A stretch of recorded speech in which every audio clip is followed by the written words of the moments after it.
It's Thursday, another monotonous day of high school U.S. history. The teacher drones on and on about another war the U.S. fought in. But today is special. Today the teacher puts on a movie to show what warfare was like. American soldiers fighting bravely in the jungle, mowing down hundreds upon thousands of enemies. You should be feeling excited that the heroes are prevailing against insurmountable odds. But the enemies they exterminate without a second thought are your people. Vietnamese people who look and sound like your parents, your siblings, your cousins, your grandparents, begging for their lives as they're brutally slaughtered in front of you with as much care as is given to squash an insect. How are you supposed to feel about this? I watched 21 Vietnam War movies in honor of Asian American Pacific Islander Month. See, I even grew out my mustache to cosplay my favorite character, NVA soldier with bayonet. My beloved. So why did I do this? Well, I'm part Vietnamese. My grandparents were in Vietnam during the war, and, past me thought this would be a genius idea to sort out my complex feelings on the topic. Did it? I've made a severe and continuous lapse in my judgment. Disclaimer, I'm not an expert on Vietnam. This is just my opinion. These are the movies I watched, and this is the list I used to find them. Unfortunately, I couldn't watch all of them, so I had to cut out a few like The Expendables and The Walking Dead. And I tried my best to watch a wide variety of American movies from different decades to see how portrayal of the war has changed over the years. To see if things have changed, I came up with some basic questions that I'll ask for every movie. Representation is important for movies about the Vietnam War specifically because, well, the only exposure most Americans get about Vietnam is the war and pho. So if, hypothetically speaking, all your Vietnamese characters are either evil minions or prostitutes, that's gonna affect how real Vietnamese people are viewed. Before we start, here's some helpful abbreviations, and here's some fun statistics to keep in mind about the war. About 58,220 Americans died. Oh, and this many Vietnamese died. No particular reason why I wanted to show this. I'm a piece of garbage. The Green Berets is really bad. It's boring and filled to the brim with cliches. The story is if you took the Alamo, shoved in an hour of monotonous buildup, and after the fort gets overrun, there's a 40-minute epilogue about capturing a random general that just got introduced. There are named Vietnamese characters, but none of the actors are, and you can certainly tell when they start speaking Vietnamese. They also don't get many lines. Most of the time, they just stand in the background doing nothing. They forgot to put accents on the Vietnamese words, which is somewhat equivalent to writing English sentences without vowels. You could probably figure it out, but it'll take some effort. This is the only movie on the list that was released while the war was still ongoing, and it decides to be aggressively pro-war. One of the only character arcs is for a journalist who initially doesn't want to send troops over, but decides to enlist himself after seeing combat firsthand. Not gonna lie though, the theme song is pretty catchy. They play it during the ending as our heroes stare out over the ocean towards the setting sun. Which is physically impossible. 2 out of 10. What a piece of... Go Tell the Spartans is pretty good. It's about how the brutality of war breaks down even the toughest of men. You see how it devastates kind souls especially. Unless you're Vietnamese, in which case you're bloodthirsty and have zero qualms with that apparently. We have Cowboy, who likes killing, and that's it. There's the sorta love interest who's underage and literally doesn't speak a single line. The interpreter who actually speaks good Vietnamese. Too bad she's only in one scene. And James Hong as Old Man. See, in this scene, the subtitles are lying. He's speaking Cantonese, not Vietnamese. To be clear, I'm not advocating for zero movies about soldiers or veterans. They were a part of the war and they deserve to have their stories told. It only becomes an issue when their stories are the only ones being told. 7 out of 10. This movie is a classic, and it deserves that reputation. It has great acting, the deer symbolism was powerful, and the characters are well written. I do have some problems with this movie though. Vietnam War movies have a habit of justifying America's presence in Vietnam by portraying them all as sadistic monsters. Literally, the first thing you see a Vietnamese person do on screen is murder 10 children with a grenade.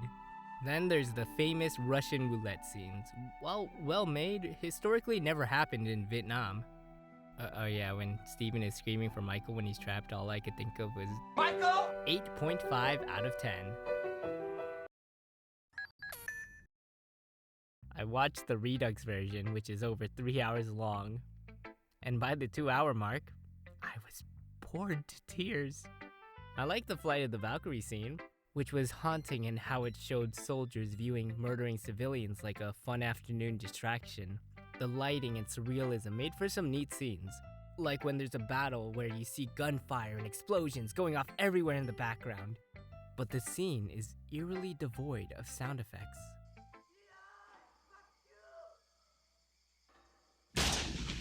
But a handful of cool moments can't save the absurd length. 5 out of 10.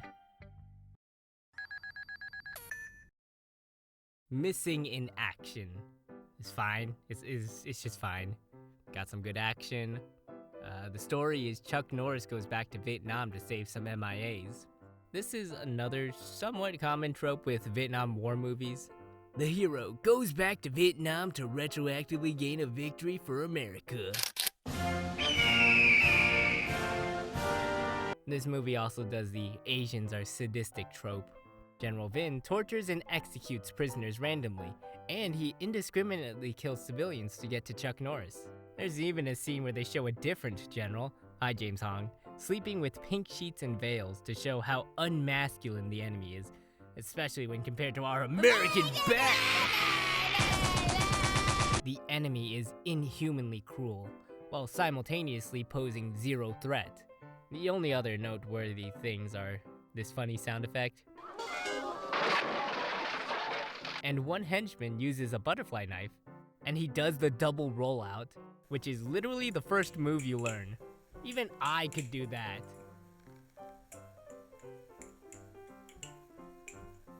.2 out of 10.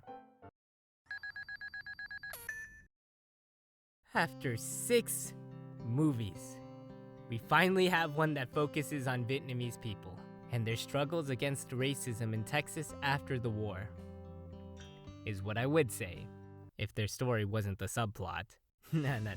The real story is how this racism affects the romance between the white leads. Glory and Shang are infatuated by each other. Unfortunately, Shang is a married man and a hardcore racist. And Glory must overcome her feelings for him to protect the Vietnamese community. This is basically a white savior movie. Thankfully, it does add a little nuance to the story. It shows systematic racism as well as individual racism when they contact the proper authorities but are actively denied help at every turn. Din isn't a passive victim. He proactively makes decisions to improve his situation, but he gets little screen time, and his conflict gets shoved aside for Shang and Glory's relationship drama. Anyway, I started blasting.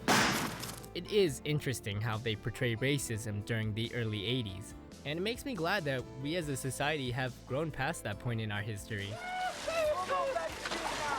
Can you believe this is how they used to insult Asians? Good thing that line never gets used against us anymore. And I mean, Americans never have issues with immigrant workers. Take 6 out of 10. Stop me if you've heard this one before.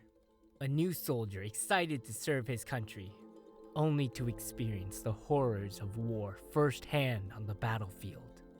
Platoon is the best version of this story for Vietnam.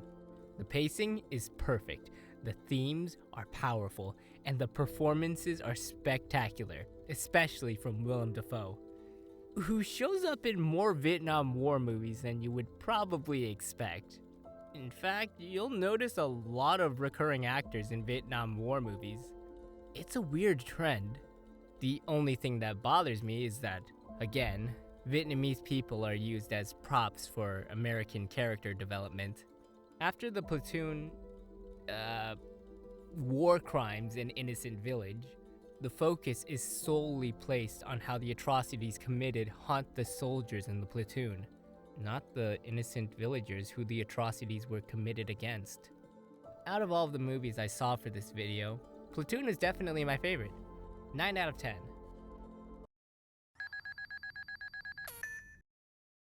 Full Metal Jacket is great. It's got a powerful story, smart writing, interesting cinematography, memorable performances. It also employs the usual Vietnamese stereotypes. Which side are you on? Da Nang hooker or motorbike hooker? NVA are still cannon fodder. Even the sniper at the end is only there for Joker to grow as a person. 8 out of 10. Hamburger Hill is the epitome of an average, generic Vietnam War movie. Stock stereotypes, basic plot, every female character is a prostitute except for the brothel owner, faceless enemies, it's got it all. Everything it does has already been done better elsewhere. The only interesting thing about Hamburger Hill is that it's anti-war. He keeps getting phone calls from these kids, college kids, saying how glad they was that his boy was killed in Vietnam, Republic of. At the end of the movie, they capture Hamburger Hill and honor all those who sacrificed their lives for victory. But they conveniently leave out the fact that in real life, they abandoned the hill 2 weeks later on June 5th. 5 out of 10. I went in thinking Robin Williams' character was just a DJ. Turns out he's in the Air Force, so this movie is also focused on American soldiers. Now, it goes without saying, but Robin Williams carries this movie with his charisma. The movie's really funny. Some of the jokes have aged questionably, but they land for the most part. Don't have much else to say, to be honest. Good Morning Vietnam is a fun time. 7.5 out of 10. Contrary to what the title suggests, this is not a sequel to Platoon. They have nothing to do with each other. And thank goodness for that, because Platoon Leader is god-awful. It feels like I watched an AI-generated Vietnam War movie. A bunch of stuff happens, but there's no story. The main character's arc, if you can even call it one, is completed before the 30-minute mark. Some scenes are so dark, you can't tell which characters are there. The soundtrack is bizarre. It's hard to describe, you just have to experience it.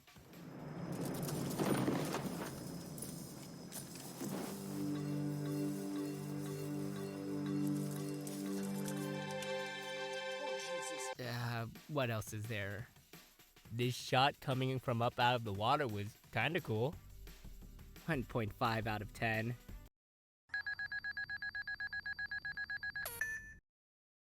What? Asian main characters in my Vietnam War movie? After 12 movies, we finally have one that isn't focused on American soldiers. The Iron Triangle is one of the only movies on this list that humanizes the VC. What a concept, right? It's got a good story, some cool shots. I especially like this surprise attack reveal using the character's feet. That was pretty cool. And it's a perspective that hasn't been explored yet.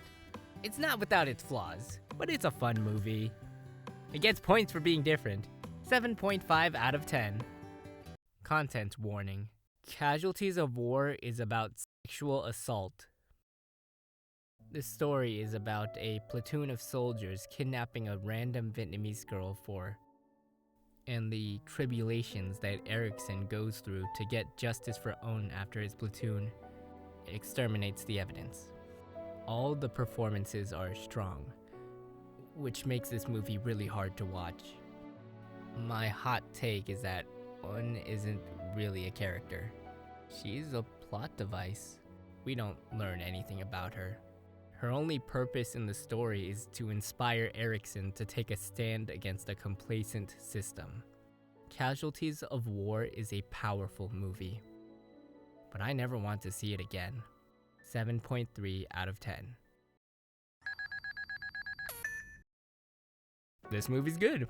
Ron has a compelling character arc of starting as a steadfast patriot, then becoming one of the anti-war protesters he used to despise. And something kind of funny is that Ron spends more screen time in Mexico than Vietnam. And Willem Dafoe does this creepy thing with his mouth. 7 out of 10. Oh, they fly now! They fly now? They fly now! Flight of the Intruder is like watching Platoon Leader but with planes. The plot is, Jake thinks that following orders is dumb, so he bombs the out of Hanoi with Willem Dafoe. Then they get rewarded for it. What else is there to say? Ross from Friends has some lines. Ever pull iron hand duty, you fly the bee? Wait a minute, I'm not bee qualified. I've never even sat in the damn thing. Well, they should put that on the box!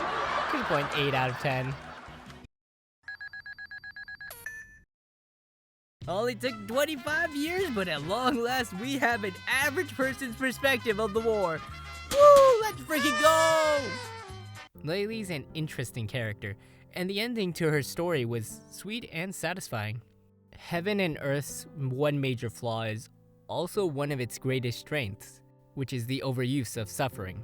Whenever something good happens to Laylee, God decides to smite her with atrocities 5 times worse than the previous atrocity. It's just a constant roller coaster of emotions, and it makes her easy to sympathize with. But diminishing returns start to kick in around the 6th time unspeakable horrors happen to her. It starts feeling like tragedy was arbitrarily added for the sake of drama. This movie also has a unique use of slurs. The only time slurs are used is when her GI husband is arguing with her, and he drops it for maximum emotional gut punch. This moment would be less powerful if everyone was calling her slurs from the beginning. While on the topic of her husband Steve, I freaking called that he was a piece of garbage before his heel turn. Here are some choice quotes. I need a good Oriental woman like you. He doesn't need a Vietnamese name. His name is now Tommy. Stop wearing those pajamas. Oriental women are loyal. Heaven and Earth has its shortcomings, but the overall package is pretty good. 7.7 out of 10. After seeing so much brutality against my people, I think I've gotten numb to the increasingly creative ways they're made to suffer. Really makes me question if I should keep going. Makes me wonder if it's stupid to keep holding out hope that they'll ever stop treating their lives as disposable props in the service of American stories. So you can imagine my surprise when I find out the next movie is a whimsical, feel-good Disney road trip action comedy for the whole family. Follow a group of unlikely heroes as they transport Botan across the war-torn battlefields of Vietnam, while thwarting the dastardly NVA's attempts at executing the elephant. Hi, James Hong. Nobody dies and everyone learns a valuable lesson by the end. From the director of Free Willy, this is Operation Dumbo Drop. Hey, when you weigh 4 tons, it's hard to be a secret weapon.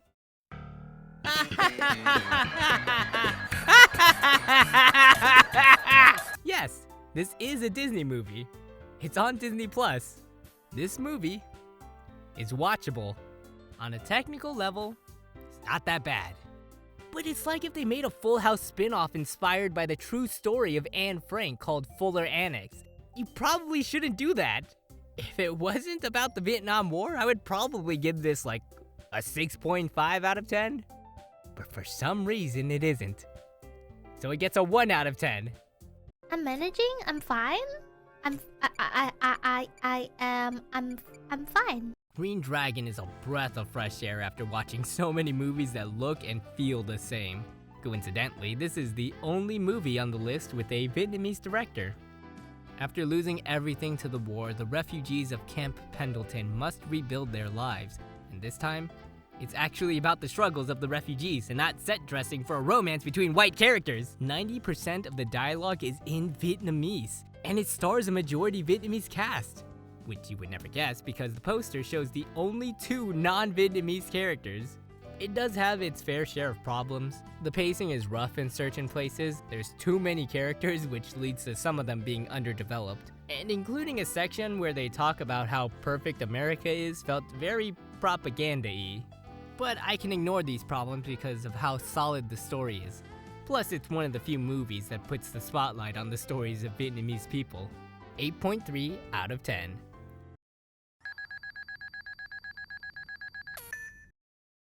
We Were Soldiers is the Green Berets but actually good, down to there being a reporter who has greater respect for the military after spending time on the battlefield. It's mostly mindless action, but the effects are impressive. This is actually one of the movies I remember watching in class, and I can see why it bothered me. Most of the battles break down into the VC charging in without firing their guns and getting slaughtered by Americans, who sometimes aren't even in cover. I mean, just look at this.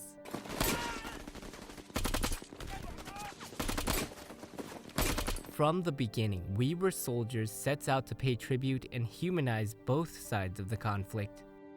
Does it succeed? On one hand, the Americans get names, motivations, screen time with their families. Although some of the characterization can be a bit on the nose. Take, for example, Jack. In one scene, we learn that Jack has a newborn son, loves his wife, always wears a bracelet his daughter made for him, he's a devout Christian, and builds orphanages in his spare time. I wonder if we're supposed to be sad when he dies.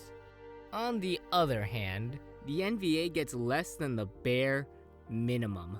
Before Mel Gibson one-taps him, NVA soldier with bayonet, my beloved, gets a couple scenes where he doesn't speak.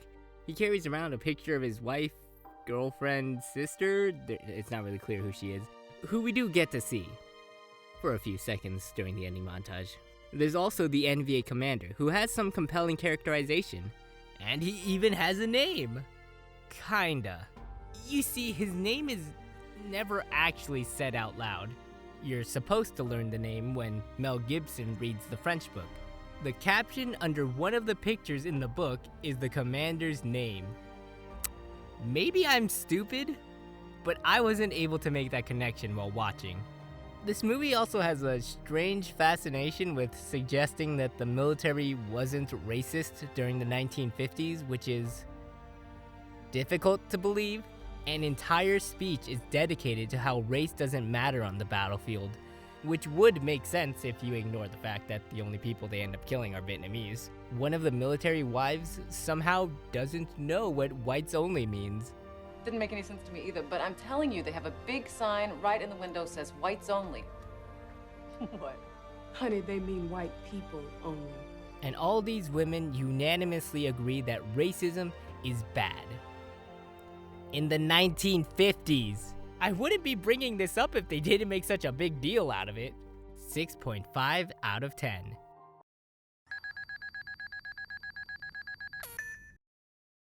Rescue Dawn takes place in Laos, so it's out of my wheelhouse, but I did like it. It's a fun combination of a prison break and jungle survival. There's not much else I want to say about Rescue Dawn. It's good. 6.7 out of 10. Your misery's a state of mind.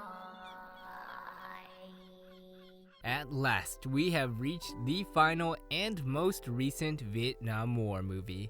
This was one of the last movies that Chadwick Boseman worked on, and coincidentally, his character is a soldier that died young. A significant part of the plot is about remembering him and honoring his memory. And it is more powerful because Chadwick Boseman plays the part. One thing that I didn't really care for were the jarring cutaways to a history lesson. The forced dialogue always took me out of the moment, and the cuts to static pictures only made the immersion breaking worse. They didn't happen too often, but it stuck out like a sore thumb. Like Aretha sang, you better think. The Five Bloods gives a new black perspective of the war, but still relies on many tired tropes. The Vietnamese characters are still barely developed. Vietnamese soldiers are still faceless goons with little characterization in both the past and the present. And at the end of the movie, there's a montage of each character using their gold for what they believe is right. Except Vin. Vin has no causes to fight for, and only helps them share out the gold. I think my issues can be encapsulated by one plot detail. At the beginning of the movie, they mention how the gold was originally meant to pay the Vietnamese, but the Bloods take it for reparations. I thought the movie would bring that fact up again at some point, but it never does. Nothing's changed. Look, I'm not saying The Five Bloods is awful for this. I actually like the movie a lot. It's just disappointing to see that after nearly 60 years of Vietnam War movies, the level of representation for Vietnam is still this bare bones. 8.3 out of 10.